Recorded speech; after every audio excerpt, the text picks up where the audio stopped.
Καλησπέρα, είμαι η εκπαιδευτικός Κόλληνα Αναστασία. Έχω την 4η τάξη, αλλά συγχρόνως είμαι και υπεύθυνη της σχολικής βιβλιοθήκης του πρώτου Δημοτικού Σχολείου Πλαγιαρίου.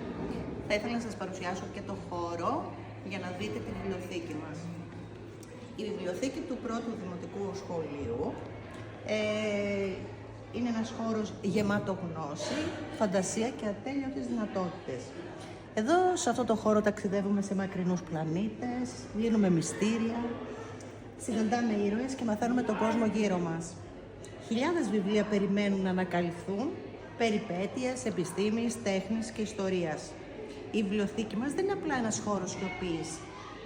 Είναι χώρος όπου οι ιδέες ζωντανεύουν, όπου δημιουργούμε και η περιέργειά μας βρίσκει τις απαντήσεις της, όπου γεννιούνται τα όνειρα.